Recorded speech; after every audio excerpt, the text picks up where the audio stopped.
He just...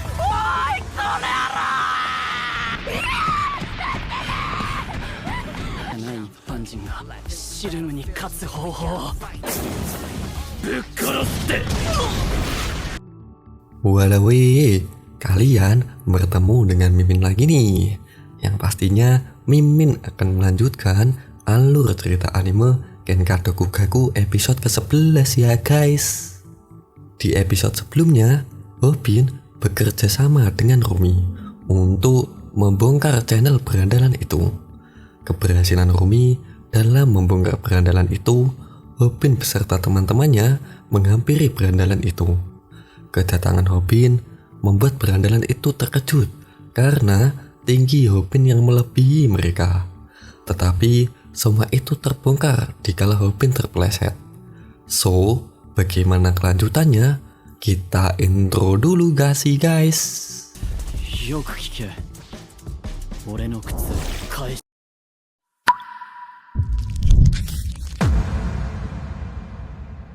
Setelah kebongkar, Robin kabur diikuti berandalan itu. Semua itu dilakukan Robin agar dirinya bisa bertarung di tempat yang sempit dan sepi. Setibanya di tempat yang sempit, inilah saatnya melancarkan serangan dan duar. Keberanian Robin saat ini membuatnya sadar kalau dirinya sudah lebih berkembang dari sebelumnya. Tetapi berandalan yang terkena serangan dari Robin nampak baik-baik saja. Shin berpindah ke Munseong. Di tempat latihannya, dia bersama teman-temannya sedang menonton live streamingnya Robin. Teman-temannya Munseong meremehkan tendangan dari Robin barusan. Munseong sedikit kesal mendengarnya, sehingga dia memberikan tantangan kepada mereka. Mereka semua terkejut setelah mengetahui hal itu. Dan orang biasa tidak mungkin bisa bergerak setelah terkena serangan calf kick. Contohnya dengan dua berandalan yang ditendang Robin yang berpura-pura tidak merasakan sakit. Padahal mereka itu kesakitan sampai-sampai kakinya tidak bisa digerakkan. Sedangkan pemimpin berandalan yang belum juga menyerang Robin, sehingga Munseong merasa ada yang janggal dengan pemimpin berandalan itu. Tiba-tiba muncul seseorang di belakang Munseong. Dia adalah Logan Grace, pelatih dari Munseong. Logan memberitahu kejanggalan dari pemimpin berandalan. Maka dari itu, melihat aura Robin, berandalan itu sekarang sudah merasa ketakutan. Sedangkan di sisi Robin merasa ada yang aneh dengan dirinya yang sekarang. Dan dikarenakan sebelumnya dirinya tidak ada persiapan, saat ini Robin tidak tahu harus melakukan apa selanjutnya. Tiba-tiba kedatangan Gaul yang tidak lain untuk menyelamatkan Robin. Biar berandalan itu tidak nampak ketakutan, inilah kesempatan yang pas untuk tidak bertarung dengan Robin. Maka dari itu, mereka menyetujui permintaan dari Gaul. Dengan ini, perseteruan dengan berandalan itu pun berakhir. Gaul merasa kalau dialah yang telah menyelesaikan permasalahan barusan.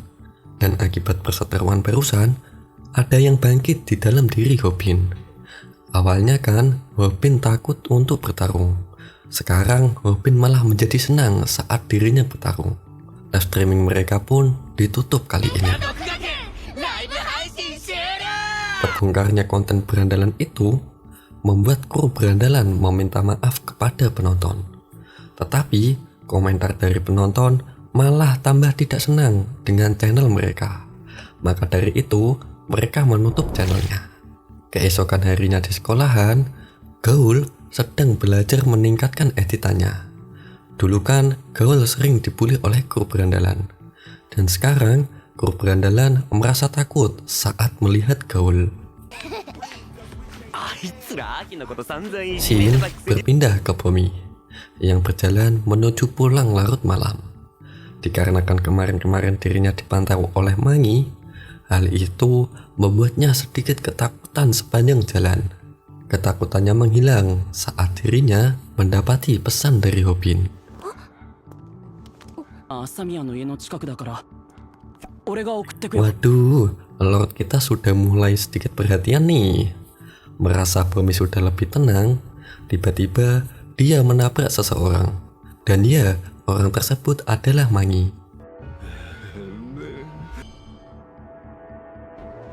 Muka Mangi yang menyeramkan bagi Bomi membuatnya ketakutan.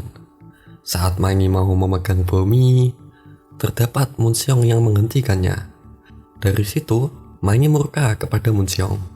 Dengan mencekik Munseong, Mangi bilang, Munseong malah meremas teteknya Mangi, bejir. Semua itu dilakukan agar Mangi tambah emosi. Mangi merasa kalau Munseong sedang menirukan gaya Hobin. Kemudian dijelaskan, seorang juara MMA, sang raja senyuman di atas ring, yang tidak lain adalah Logan Grace. Secara kebetulan, Logan menemukan anak yang sangat berbakat. Anak itu adalah Munseong. Itulah cerita kenapa Logan menjadi pelatihnya Munseong. Kembali ke sisi Munseong, dia sudah melakukan kuncian kepada Mangi. Merasa kunciannya sudah tidak akan lepas, tapi inilah seorang pegulat.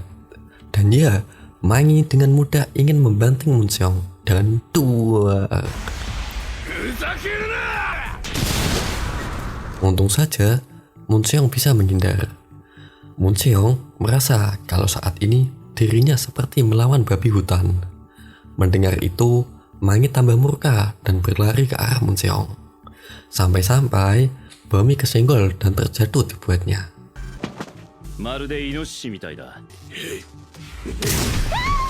Tidak disangka-sangka, dari kejauhan muncul Lord kita nih guys. Semua orang terkejut dengan kedatangan dari Hobin.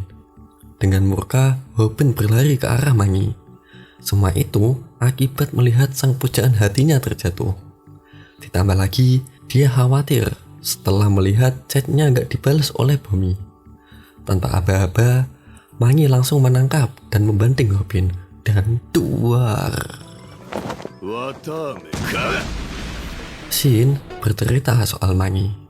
Dijelaskan budaya seni bela diri tradisional asal Korea Selatan yang bernama Sisirium. Dan pada saat itu, Mangi baru berusia 17 tahun. Dia telah menjadi yang terkuat di olahraga itu. Tetapi yang lebih disukai Mangi adalah wanita. Dirinya juga membenci cowok keren, karena Mangi itu tidak bisa melakukan percintaan seperti para cowok keren. Tiba-tiba saja, Shin sudah berpindah di sekolahan. Jigsae dan juga Gaul berusaha menenangkan Hobin, karena Hobin telah mengurung dirinya di dalam lemari. Semua itu akibat Hobin telah dihajar di depan Bomi lagi. Tapi Jigsae menyuruh Hobin untuk menghiraukan hal itu.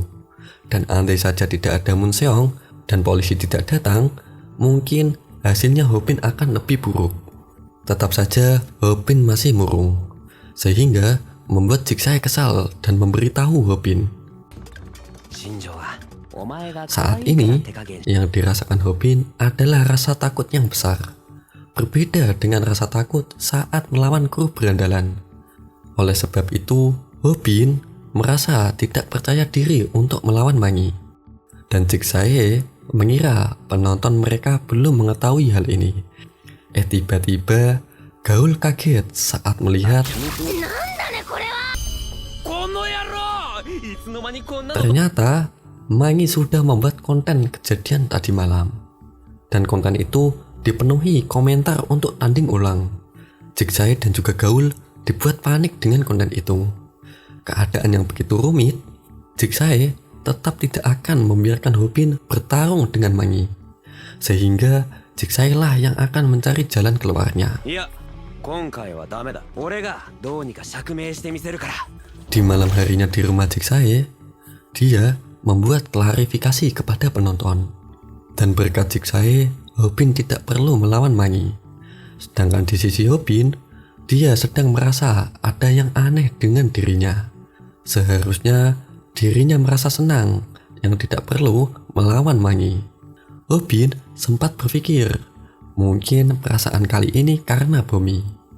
Dirinya juga mendapati pesan dari Bomi. Pesan itu, dari situ Hobin berpikir, jika kemarin Hobin tidak melawan Mangi, pasti Bomi akan diganggu terus oleh Mangi. Dan pikiran itu membuat perasaan Hobin tambah gelisah. Untuk menghilangkan perasaan itu, Hobin menonton konten-konten orang lain. Tiba-tiba muncul konten Bapak Kepala Ayam tentang Hobin sempat senang saat melihat itu. Tapi kesenangan itu berhenti dikala Bapak Kepala Ayam memberitahu kalau orang biasa tidak mungkin menang melawan pegulat. Hobin sempat mencari tutorial di beberapa konten Bapak Kepala Ayam. Tetapi tidak ada satupun yang menyangkut dengan hal itu. Lagi dan lagi muncul perasaan yang aneh dalam hati Hobin. Dari beberapa pertarungan sebelumnya, seolah-olah ada perasaan yang mengganjal, dan itu membuat dada Hobin terasa sakit. Mengira kalau perasaan ini karena Bomi, dengan berpikir keras, Hobin akhirnya menemukan jawabannya. Tiba-tiba saja, scene berpindah keesokan harinya. Diperlihatkan Jigsae yang mendapati telepon dari Hobin. Jigsae merasa senang yang sudah berhasil menormalkan penonton. Jigsae mengira kalau masalah dengan Mangi sudah selesai. Lalu dengan ngebut Hobin memberitahu Jigsae. Dan itu membuat Jigsae terkejut. Padahal dirinya sudah susah payah untuk menormalkan penonton. Dengan ngebut, Hobin mengarah ke tempat Mangi. Dan Hobin sudah mengetahui penyebab dadanya terasa sakit. Semua itu ternyata dirinya kecanduan bertarung. Dan pada akhirnya, sekarang Hobin hanya ingin bertarung. Setibanya bertemu Mangi, Hobin berjalan menghampirinya. Lucunya, Hobin memanggil Mangi seperti seorang rapper bejir. Dan yang dilakukan Hobin pertama kali yaitu meremas teteknya Mangi untuk membuat Mangi tambah emosi. Mangi heran kenapa semua orang suka meremas teteknya. Jigsae yang sudah sampai di situ, dia langsung menyalakan live streamingnya. Tidak diduga, Taehun di tempat latihan sedang menonton live streamingnya Hobin.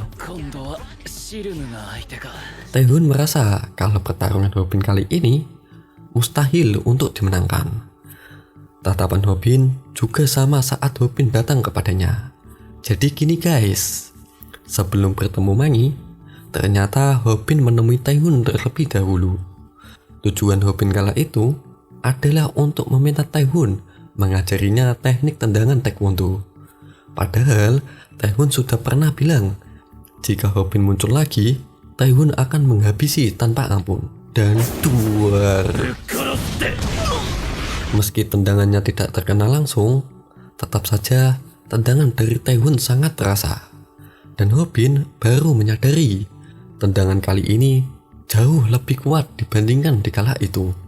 Dalam hati Hobin, dia tidak akan pulang sebelum Taehun mengajarinya. Maka dari itu, Hobin bilang,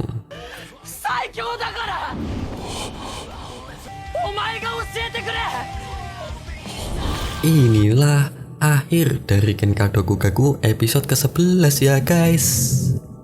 Menurut kalian, apa mungkin Hobin bisa menang dengan modal tendangan taekwondo? So, seperti biasa, kita tutup episode kali ini ya guys. Buat kalian yang sudah menonton sampai habis, matur suwun guys. Semoga kalian sehat selalu dan dilancarkan rezekinya ya guys. Dan terima kasih atas support kalian. Tanpa kalian, Trek Anime bukanlah apa-apa. Kalau kalian suka dengan konten Mimin, jangan lupa untuk like, comment, and share ke teman-teman kalian. Kalau kalian punya pertanyaan atau ide untuk video selanjutnya, tulis aja di kolom komentar ya guys. Seperti biasa, untuk video selanjutnya hanya di Try Anime. Buat kalian semua, see you guys. Matur suwun.